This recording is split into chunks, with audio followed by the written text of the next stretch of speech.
Big breaking చూస్తున్నాం. Stock market లో bull రంకెలు వేసింది. సెన్సెక్స్ ఆల్ టైమ్ కొత్త గరిష్టాన్ని నమోదు చేసింది. చరిత్రలో తొలిసారిగా 85,000 పాయింట్ల మార్కును టచ్ చేసింది.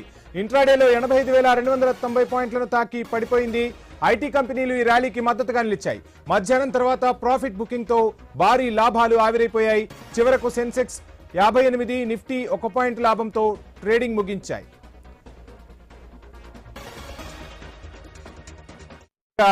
స్టాక్ మార్కెట్ల జోష్ కి సంబంధించి ఫుల్ డీటెయిల్స్ అందించేందుకు ప్రముఖ అనలిస్ట్ శ్రీరామచంద్రమూర్తి గారు మనతో పాటు సిద్ధంగా ఉన్నారు. సార్ని అడిగి మరిన్ని విషయాలు తెలుసుకునే ప్రయత్నం చేద్దాం. శ్రీరామచంద్రమూర్తి గారు, గుడ్ ఆఫ్టర్నూన్ అండి. Good afternoon sir. సార్, మొత్తంగా చూస్తూ ఉన్నాం, స్టాక్ మార్కెట్ ఎప్పుడూ లేని విధంగా జోష్ లో దూసుకు వెళ్తుంది. ఎప్పుడూ లేని ఆల్ టైమ్ రికార్డ్ ని నమోదు చేసింది. దీనికి ప్రధాన కారణం ఏమంటారు? ట్రంప్ టారిఫ్ల ప్రభావం ఏమైనా పడింది అనుకోవచ్చా ఏంటి మొత్తంగా? అవునండి, యాక్చువల్ గా ఇవాళ సెన్సెక్స్ అయితే 85,000 ఫస్ట్ టైం వచ్చింది. దీనికి మేజర్ రీజన్ వచ్చి ఇండియా యుఎస్ ట్రేడ్ డీల్ జరగడం అనేది ఒకటి మేజర్ గా తీసుకోవాల్సి వస్తుంది. అలాగే ఐటీ కంపెనీస్ అనేది ఎప్పుడైతే H1B వీసాలు కూడా సరళించారు, హై లెవెల్లో టారిఫ్ కాకుండా తగ్గించారు. అలాగే మోడీ గారు అలాగే మన ట్రంప్ గారు మాట్లాడారు. సో ఈ టారిఫ్స్ 15% నుంచి 20% మధ్యలో వస్తాయి అనేది చెప్తున్నారు. దాంతో బాగా జోష్ వచ్చింది. మార్కెట్స్ అన్నిటి కూడా ఫుల్ కాన్ఫిడెన్స్ వచ్చింది. సో దానివల్ల ఏమైందంటే మార్కెట్స్ అన్ని కూడా ఆల్ టైమ్ హైకి వెళ్ళాయి. ఈవెన్ నిఫ్టీ, బ్యాంక్ నిఫ్టీ అయితే 57,000 దాకా వచ్చింది. అలాగే నిఫ్టీ 26,300 దాకా వెళ్ళి మళ్ళీ తగ్గింది. బట్ ఓవరాల్ గా అయితే మార్కెట్స్ అన్ని పాజిటివ్ ఉన్నాయి. శ్రీరామచంద్రమూర్తి గారు, చూస్తున్నాం మొత్తంగా ఈరోజు రికార్డుల పరంగా చూస్తే ఆర్థిక వ్యవస్థలో కూడా ప్రపంచంలో మనం 4వ స్థానాన్ని నమోదు చేసిన పరిస్థితి. ఓవైపు స్టాక్ మార్కెట్లు ఇటు దూసుకుపోతున్న పరిస్థితి. సో ఈ ట్రెండ్ ఎప్పటి వరకు కొనసాగే అవకాశం ఉందని మనం భావించవచ్చు? ఏం చెప్తారు? ట్రెండ్ అయితే ప్రెసెంట్ పాజిటివ్ గానే ఉందండి. అన్ని రకాలుగా కొనుగోళ్లు జరుగుతున్నాయి.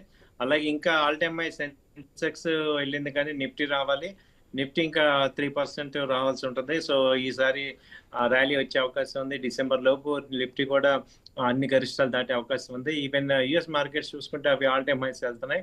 సేమ్ ఇండియా మార్కెట్స్ కూడా ఆల్ టైమ్ హై ఛాన్సెస్ ఉన్నాయి, కనపడుతున్నాయి నిఫ్టీలో కూడా.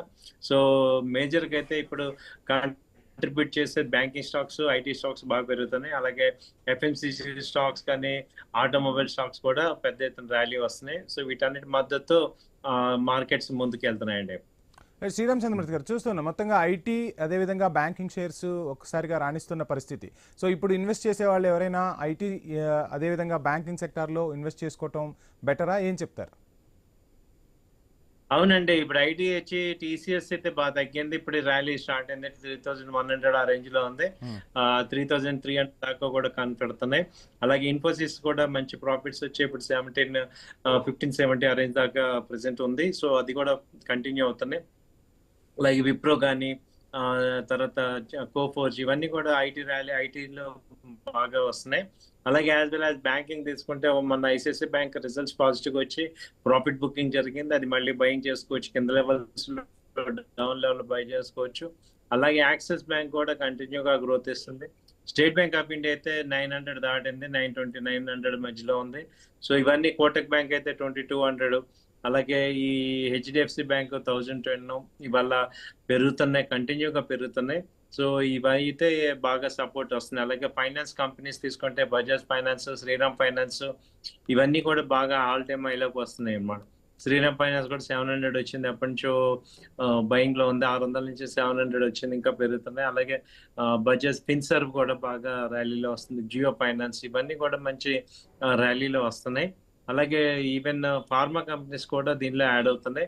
డాక్టర్ రెడ్డి అయితే 1300 అలా పెరిగింది. అలాగే అపోలో హాస్పిటల్ కానీ, తర్వాత DBS, గ్లెన్మార్క్, సిప్లా, ఇవి కూడా బాగా ప్రాఫిట్ లో వస్తున్నాయి, బాగా పాజిటివ్ వస్తున్నాయి.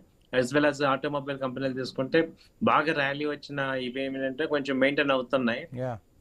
హీరో, M&M, ఈ బజాజ్ ఆటో, ఇవన్నీ కూడా బాగా పెరుగుతున్నాయండి. శ్రీరామచంద్రమూర్తి గారు, చూస్తున్నాం 85,000 అంటే ఎప్పుడు కూడా ఒకసారిగా ఆల్ టైమ్ రికార్డును టచ్ చేసిన పరిస్థితి. మరోవైపు ట్రంప్ మోడీతో స్నేహాన్ని కోరుకుంటున్నానని చెప్తున్న పరిస్థితి. ప్రపంచవ్యాప్తంగా ప్రపంచ దేశాలన్నీ కూడా భారత్ వైపు చూస్తున్న పరిస్థితులు కనిపిస్తున్నాయి. ఈ నేపథ్యంలో ఈ జోష్ అనేది రానున్న రోజుల్లో కంటిన్యూ అయ్యే అవకాశం ఉందని మనం భావించవచ్చు అంటారా? ఏం చెప్తారు? ఇప్పుడున్న పరిస్థితిని బట్టి అయితే మళ్ళీ స్టాక్ మార్కెట్స్ అయితే పుంజుకునే ఛాన్సెస్ కనపడుతున్నాయి. దాని తగ్గట్టుగా గోల్డ్, సిల్వర్ మొన్నటి దాకా చాలా హైలో ఉన్నవి, అవి కొంచెం బాగా తగ్గాయి. దాదాపు 5% అది తగ్గాయి. కాబట్టి అక్కడ ప్రాఫిట్ బుకింగ్ జరుగుతాయి, ఇక్కడికి వచ్చాయి అన్నమాట. చాలా వరకు అక్కడ ప్రాఫిట్ బుకింగ్ జరిగి ఇక్కడ మార్కెట్ లో లెవెల్లో బయింగ్ జరుగుతుంది. సో కాబట్టి స్టాక్ మార్కెట్స్ అన్ని కూడా పాజిటివ్ గానే కనపడుతున్నాయి సార్. ఎందుకంటే మొన్నటి దాకా ఈ యొక్క ఎఫ్ఐఎస్ లేరు అని చాలా డౌన్ అయిన మార్కెట్ ఇప్పుడు ఎఫ్ఐఎస్ కూడా ఎంటర్ అవుతుండటంతో అందరూ కూడా బయింగ్ లోకి వచ్చారు. డిఎస్ కంటిన్యూగా బై చేస్తున్నారు ఎప్పటి నుంచో. అలాగే మ్యూచువల్ ఫండ్స్, ఎస్ఐపిస్ కంటిన్యూగా ఇండియన్ మార్కెట్ లోకి వస్తున్నాయి. అలాగే రీటైల్ క్లయింట్స్ బై చేస్తున్నారు. దాంతోపాటు ఎఫ్ఐఎస్ కూడా యాడ్ అవటం వల్ల ఇంకా మార్కెట్స్ కి బుల్ రన్ అనేది ఇంకా స్టార్ట్ అవుతుంది. చాలా టెక్నికల్ గా చూసుకున్న వీక్లీ చార్ట్స్, మంత్లీ చార్ట్స్ అన్ని కూడా పాజిటివ్ గానే ఉన్నాయండి. రైట్, శ్రీరామచంద్రమూర్తి గారు, ఫైనల్గా స్టాక్ మార్కెట్లో చాలా మంది ఇన్వెస్ట్ చేస్తున్నారు. ప్యాసివ్ ఇన్కమ్ అనేది ప్రతి ఒక్కరికి అవసరమైంది. ఆ ప్యాసివ్ ఇన్కమ్ కోసం స్టాక్ మార్కెట్లో ఇన్వెస్ట్ చేస్తున్న పరిస్థితి. సో వాళ్ళకి ఫైనల్గా ఏం చెప్తారు? ఇప్పుడున్న జోష్లో ఇన్వెస్ట్ చేయడం బెటర్ అంటారా? మీరు ఇచ్చే సలహా ఏంటి? జాగ్రత్తగా ఆచితూచి ఇన్వెస్ట్ చేసుకోవడం బెటర్ అంటారా? ఏం చెప్తారు? ఇన్వెస్ట్ అయితే చేసుకోవచ్చు అండి. ఒక 50% అలా అమౌంట్ ఇన్వెస్ట్ చేయండి. మళ్ళీ డిప్స్ వచ్చినప్పుడు మళ్ళీ యాడ్ చేసుకోండి. సెలెక్టివ్ గా మంచి కంపెనీస్ ని ఐడెంటిఫై చేసి, ఈసారైనా మంచి ప్రాఫిట్స్ ఇచ్చిన కంపెనీస్ ని ఐడెంటిఫై చేసుకొని వాటిల్లో ఇన్వెస్ట్మెంట్ చేయండి.